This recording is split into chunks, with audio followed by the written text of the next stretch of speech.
مساء النور متتبعي الكرام، كنتمنىكم تكونوا على خير وبخير ولقاكم هذا الفيديو في اتم الصحه والعافيه. مرحبا بكم في قناتي مطبخ فاطمه الزهراء اس اف ار، ومرحبا بكم في فيديو جديد. الفيديو ديال اليوم هو عباره عن روتين طلبيه الفرنسا اللي فيها 4 ديال الاشكال ديال اللوز وفيها شكيل ديال صابلي. الشكيلات كانوا من الاختيار ديال الكليانه ديالي، ودائما الشكيلات اللي كيختاروا الكليان الوان كيبغيوهم الكليان، راه اي شكل كيطلبوا الكليان كنخدموه الحمد لله حنا فقط تحت الطلب. واستسمح وكنعتذر من الناس اللي كتواصلوا معايا من اجل طلبيات اللي هما في وقت قصير، مثلا 3 ايام 4 ايام حتى الاسبوع، ما كنشدهمش لانني كنكون عندي الخدمه وكنكون ديجا عامره. كانش الطلبيات اللي هما كيكونوا عندي على وقت طويل، مثلا راه كنشدو على من 4 شهور 6 شهور 8 شهور، فملي كيوصل الوقت ديال لاكوموند كيخصني نخدمها بالزربه ونصيفطوها باش كتوصل. ترونسبور خارج المغرب كيشد شويه ديال الوقت باش كتوصل لاكوموند، الحمد لله مواليها على خير وبخير، ما كنبغي نتحاشم حتى مع شي واحد. فلهذا الله يجازيكم بخير، دائما تبقاو تواصلوا معايا، تخليو لي شويه ديال الوقت باش كل واحد كنخصو له الوقت ديالو. والخدمه الحمد لله كما كتشوفوا راه خدمه اللي هي معقوله لا شكلا ولا مضمونا، خدمه معقوله وخدمه نقيه ومتوله، لومبالاج نقي.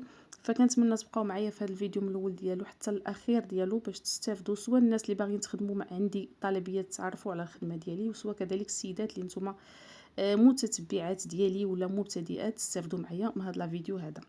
ونبداو الخدمه على بركه الله. هنا عندي اللوز اللي انا سلقته وفسخته ونشرته واحد شويه فوق واحد المنديل، كما راني مشاركه معكم في بزاف د الفيديوهات، حتى كينشف ليا اللوز واحد شويه. وكنجمعو مثلا هنا في شبكه، الشبكه كتخلي اللوز مهوي، يعني حتى الا ما طحنتوش في نفس الوقت فالشبكه كتخلي اللوز مهوي. هنا غطحنت الكميه اللي انا غادي نخرج ديال النوغا اللي انا طحنته كونكاسي، كنطحنو هو مازال خضر ماشي حتى كيتقلى، راني مشاركه معكم كذلك هادشي كله اللي كتشوفوه راني مشاركه معكم.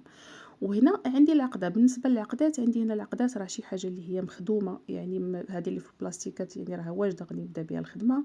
شي حاجه اللي هي انا راه غادي نخدم بها المحنشه. المحنشه كيكون داخل فيها العقده طريه، ديال العقده هكا طريه، وكيكون داخل فيها اللوز مقلي. يعني هنا كنبداو بالعجينه بالعقده، هادشي كله كنوجدو وكنبداو الشكيلات ديال الخدمه. بالنسبه للناس اللي ما شايفينش العجينه ولا ما شايفينش العقده، داكشي نخلي الرابط ديالو في صندوق الوصف. والاخت اللي طلبت مني نعاود معكم العجينه ديال اللوز، فان شاء الله دابا نعاودها نحطها لكم مره واحده اخرى في فيديو يكون خاص بها.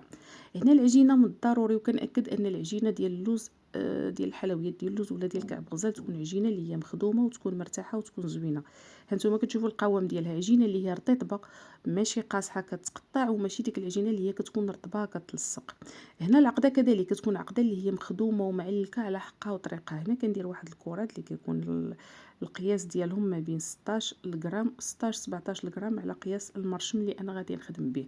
كنديروا الكرات اللي انا غادي نخدم بهم وكندوزهم بحال هكا في العجينه كندوزها في الرقم التالي، اخر رقم هو اللي كندوز فيه انا العجينه ديال اللوز.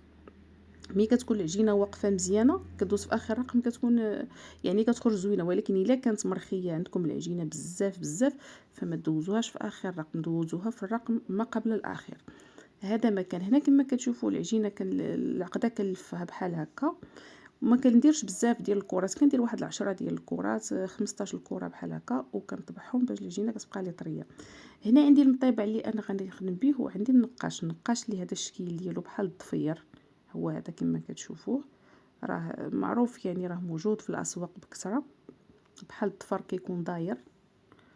والمريشم اللي كتكون الشكل ديالو بحال شكل دوزيم، راه حتى هو كذلك يعني راه موفر في الاسواق بكثره. هنا كندوز المطيبع في الدقيق، وعاد كنبدا نطبع الحليوات ديالي. وبالنسبه للحليوات ما كنديرهمش يعني كبارين بزاف، كنديرهم شويه بحال هكا، لان مازال غادي تزيد لها النقيشه مع الجنيبات باش ما كتجيش كبيره بزاف.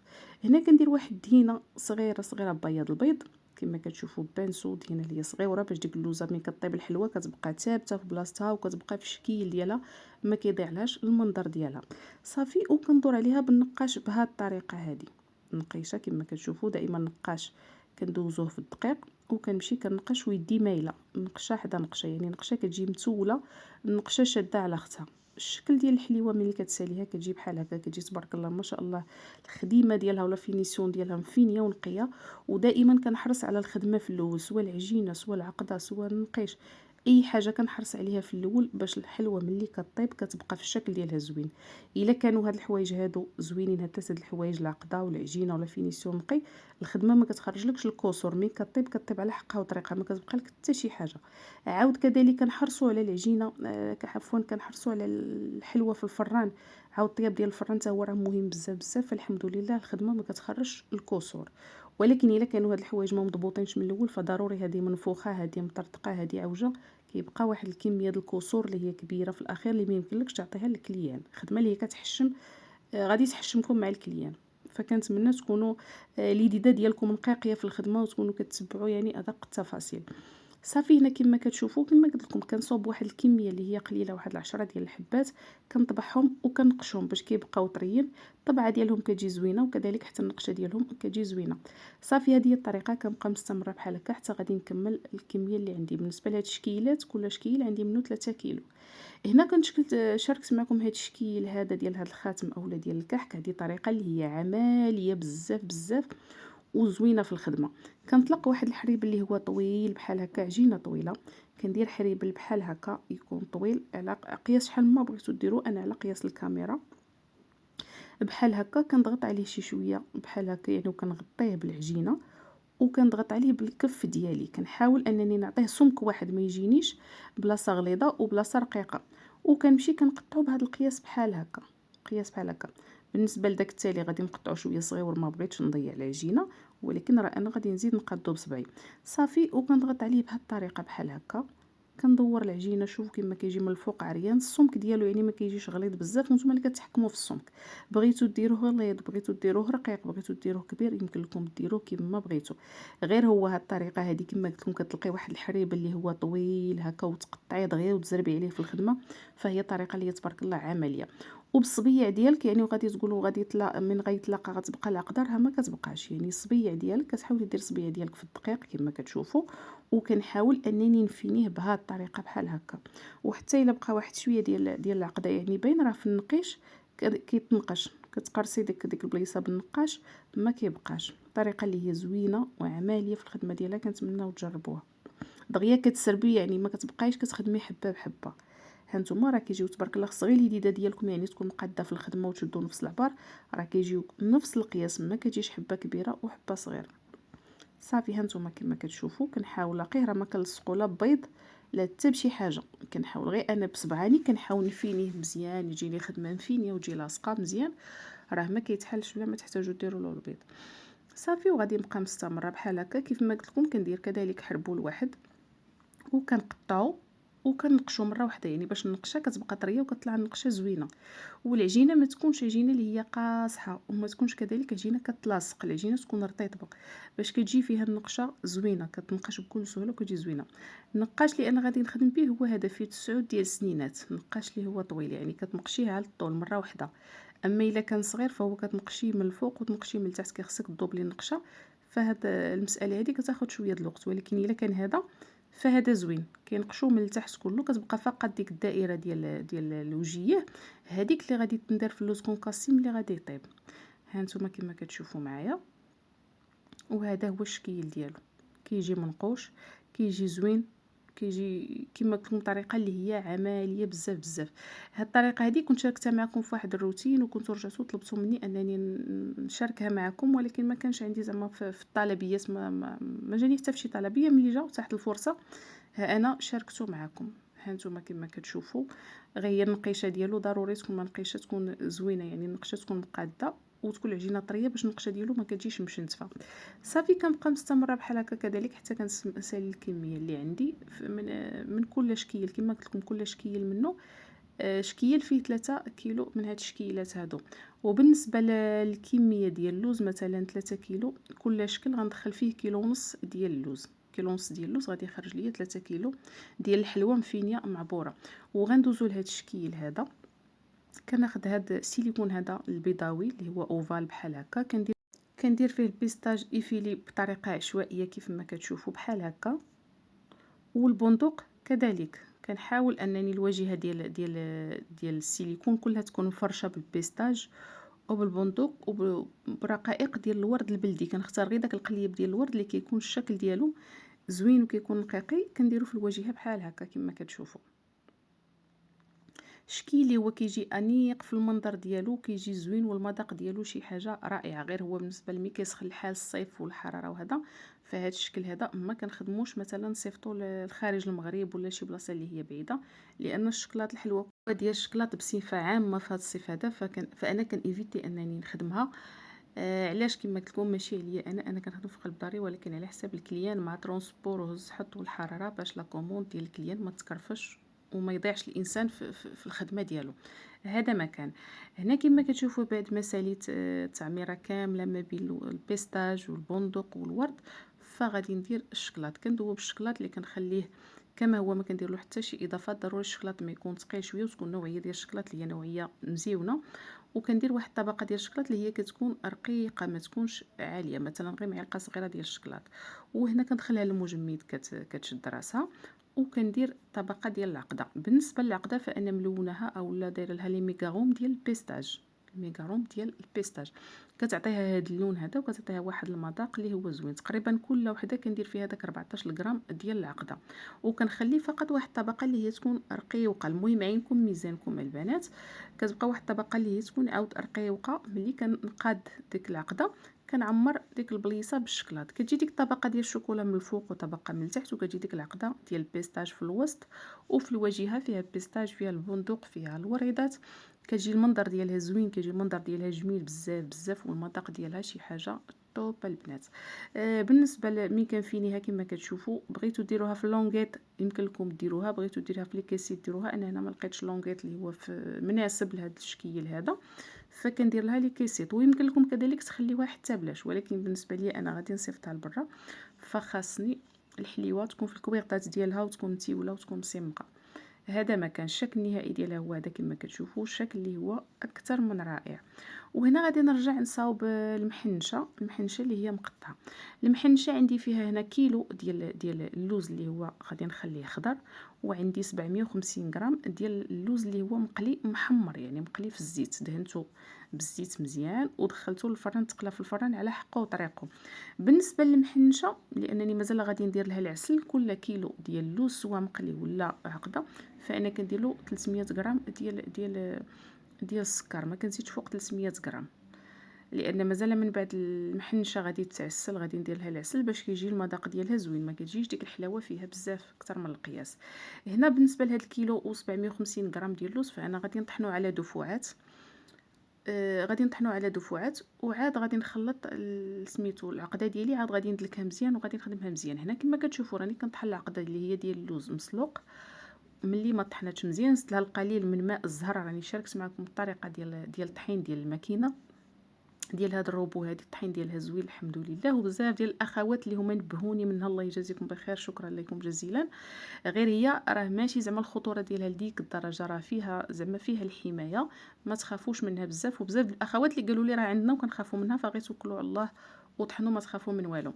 هنا كما كتشوفوا كذلك درت 750 غرام هنايا ديال اللوز، غادي نزيد لها تقريبا واحد 200 غرام ديال السكر. المهم انا ديك 300 غرام ديال السكر فغادي نقسمها هكا على القياسات اللي انا غادي نعبر. ديك 300 غرام كنقسمها على القياسات اللي غادي نعبر، غادي نطحن عفوا. درت لها معلقه ديال القرفه الممتازه، قرفه بلديه، درت لها معلقه ديال المسيكه حره اللي هي مطحونه مسكه ممتازه، والقليل ديال الزهر. وكنطحن العقده حتى كتعلق ليا العقده ديال اللوز المقلي. صافي ملي غادي تطحن غادي نخدم العقده بطريقه عاديه بجوج مع بعضياتهم حتى كتعلق ديك العقده وكتاخذ واحد القوام اللي هو معلق. هنا عندي الورقه اللي انا كنخليها حتى لاخر لحظه، عاد كنجيبها يعني حتى كيكون عندي كلشي واجد، لان العقده ديال البخار حساسه بزاف كتبدا كتقطع. بالنسبه للعقده الاخوات اللي غادي تسولوني كنخدم عند الاخت نبيله مرات بوبكر اللي هي كاينه حدا المقهى ديال السقايه او حدا القهوه ديال السقايه. بالنسبه للورقه حاليا دابا كناخذوها ب 45 درهم للكيلو من عند الاخت نبيله، ولكن ورقه اللي هي ما شاء الله ورقه زوينه وتعامل اللي هو معقول والكلمه والوقت، الله يجزيها بالخير.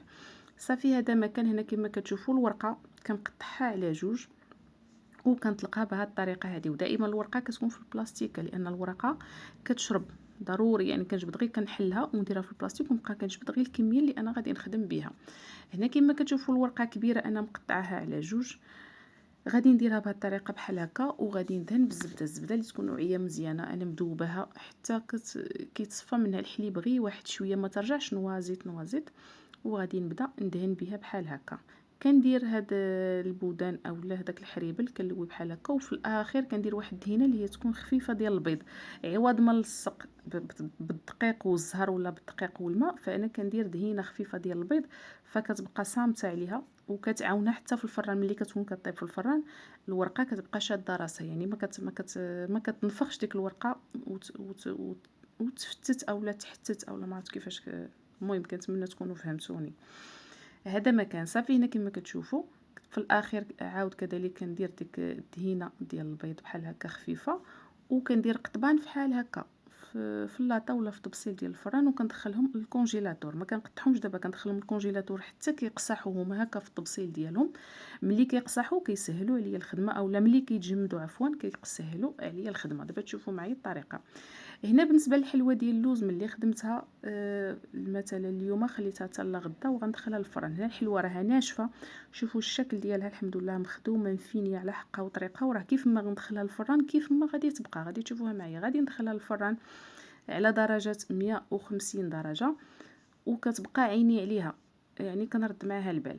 هنايا المحنشه بعد ما بردات يعني وجمدت، فانا قطعتها ودرتها في واحد اللاطه اللي هي كتكون بحال هكا مستفه مزاحمه، ما كيبقاش داك ليسباس ولا كيبقى داك الفراغات، لان المحنشه في الفران ملي كتنفخ كتبدا تخرج ديك الحشوه ديالها. فضروري ما تكون في واحد اللاطه اللي هي تكون على القياس ديالها، وتكون بحال هكا مرتبه بهذه الطريقه. وهي راه مازال ملي كتنفخ راه كتقاد في الشكل ديالها وكتقاد في الحجم ديالها. هنا ما تبقى ليا من الزبده، غادي نشد داك المحنشه ملي ساليتها ودهنتها مزيان مزيان بالزبده. هنا راه غادي تشوفوا معايا الزبده راه جمدات شويه، رجعت بوماد ودهنت بها. بالنسبه للمحنشه كندخلها الفران على 160 درجه 180 درجه لمده ما بين ساعه الا ربع حتى لساعه، سواء في الفران ديال الضوء اولا في الفران ديال الغاز. فهي كتاخذ وقت طويل باش كتجي واخده واحد اللوين زوين، وكتاخذ واحد القرمشه. يعني ما ديرولهاش الفران عاليه، درجه الحراره عاليه غادي تخطف في الطياب من برا وغادي تبقى لكم معجنه من الداخل. كيخص الورقه طيب وتجي مقرمشه من الفوق ومن الداخل، من الفوق ومن التحت، والعقده ديالها كتبقى معلكه. ملي كنخرجها سخونه هنايا كتفوت ديك الساعه الا ربع. المهم راه عيني على الفران، ما كنعتمدش على الوقت 100%، دائما عيني على الفران. ملي كنخرجها وهي مازال سخونه كنسقيها بالعسل هكا، سقيه اللي هي كتكون خفيفه، ما كنعطيهاش العسل بزاف بزاف اكثر من القياس. وكنخليها مثلا ديك 3 سوايع ولا 4 سوايع في العسل على حسب. وكنولي كدوزها في اللوز ايفيلي عفوا. هنا كما كتشوفوا دخلت الحلوه ديال اللوز للفران. كذلك حتى الحلوه كما قلت لكم كندخلها على ديك 150 درجه 160 كاع الى ان نزلتها على نار اللي هي مهيله. وهنا عندي العجينه ديال صابلي، راه انا مشاركاها معكم مرارا وتكرارا، لان قطعتها بهذا المريشم هذا مدور ديال هذا الشكل، ودخلتها للفران مع الحلوه ديال اللوز. الحلوه ديال اللوز راه كتسبق صابلي في الطياب، يعني راه انا مدخلاهم بجوج وعيني عليهم. طابت الحلوه ديال اللوز هي الاولى خرجتها، وخليت صابلي حتى كمل الطياب ديالو. هنا الحلوه بعد ما طابت وخرجتها نتوما كما كتشوفوا الشكل ديالها، يعني طايبه على حقها وطريقها. طياب اللي هو شهوه منه ما شاء الله اللهم بارك. حلوه مذهبه ما كطيبش لدرجه ان العقده من الداخل كتنشف ولا ديك العقده كترجع اللون ديالها غامق. وكذلك العجينه من برا طايبه داك الطياب اللي هو محمر، لان لا كوموند غادي تمشي لفرنسا، وفيها تبارك الله اللي غادي يمشي من فرنسا غادي يمشي لمصر. الحلوه الا ما كانتش طايبه على حقها وطريقها وبقات فيها البروده فهي كتغمل. ضروري الحلوه ما تكون طايبه غير ما يفوتش فيها الطياب.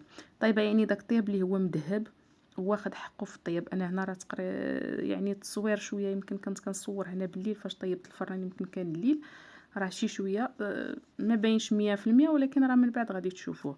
هنا صاب لي كذلك بعد ما طاب ليا وخرجته من الفران، هذا هو الطياب ديالو. حتى صاب لي كنطيب على النار اللي هي تكون مهيله، وكياخد يعني راه ياخد الوقت الكافي في الفران، راه كيبقى واحد المده اللي هي طويله حتى كيبرد في اللاطات تماما. عاد كنجمعو، ما كنجمعش صاب لي هو مازال سخون.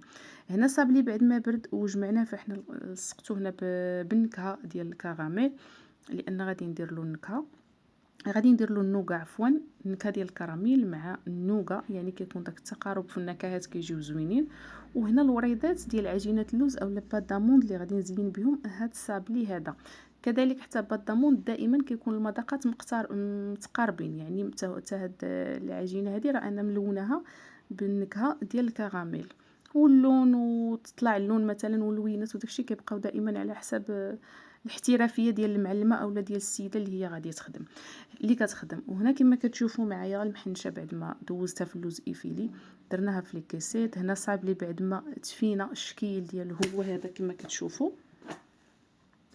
الحلوه ديال اللوز بعد ما خرجناها من الفران مازال سخونه، درت لها الناباج هو مازال بارد، وكنرجع ندخل لاطات الفران.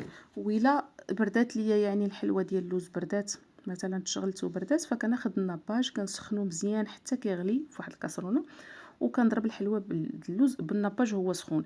الحلوه ديال النص كيتبت عليها الناباج الا كان سخون، ما كيبقاش داك الناباج مفتت. هنا بعد ما ساليت غندوزو للمرحله ديال لومبالاج. هنا كما كتشوفوا راه عندي الالومنيوم، عندي البلاستيك، لي بوليستر، وعندي لي بواط. السيده طلبت مني انني شي حاجه ديالها غادي نديرها لها في لي بواط، وشي حاجه اللي هي غادي تصيفطها ان شاء الله الميسر الله يوصلها على خير وبخير نديرها لها في العلب. داكشي باش غادي تشوفوا معايا الحلوه راه شي حاجه هنا وشي حاجه هنا. بالنسبه للاثمنه ديال اللوز، بالنسبه للاثمنه هذا الشكل اللي هو فيه الشكلاط والبيستاج والمحنشه هادو كيدوزو ب 170 درهم للكيلو. شكيل ديال صابلي فهذا كيدوز ب 140 درهم للكيلو، والشكيلات الاخرين فهما ب 150 درهم للكيلو. هاد الشكيلات هادو في الميزان ديالهم كيجي القياس ديالهم كيتراوح ما بين ديك 50 و 60 حبه في القياس بحال. وبالنسبه للشكيل ديال صابلي فهو كيوصل ما بين 60 حتى 70 حبه في الكيلو، لانه خفيف بالاضافه لانه صغيور. وكذلك انا كنخدم صابلي كيكون رقيق، كيعجبني صابلي نخدمو رقيق ما يكونش غليظ. هذا ما كان. كنتمنى الفيديو ديال اليوم يعجبكم وينال استحسانكم، وكنتمنى ما تبخلوش عليا من التعاليق ديالكم، ما تبخلوش عليا من اللايك ديالكم. الناس اللي ما مابونيش في القناه كنتمنى انكم تابونوا في القناه وتفعلوا الجرس باش يوصلكم كل ما هو جديد. وما تنساوش كذلك انكم تبارطاجيو القناه مع الاهل والاصدقاء اللي تاهم الفائده فضلا وليس امرا. كنتمنى الفيديو ديال اليوم يعجبكم وينال استحسانكم، وتشوفوا الخدمه كما قلت لكم. الخدمه اللي هي الخدمه ملي كتكون خدمه زوينه وخدمه معقوله يعني راها باينه في المنظر ديالها، وملي كتكون كذلك حتى المذاق ديالها زوين راها باينه في المنظر ديالها وباينه حتى من الريحه ديالها. يعني لي بواط اولا العلب اول ما كتحليهم كتعطيك ما شاء الله الريحه ديال الحلوه اللي هي شهوه منها، حلوه اللي هي مخدومه بطريقه اصيليه على حقها وطريقه. شكرا على حسن المتابعه، والى فيديو مقبل باذن الله.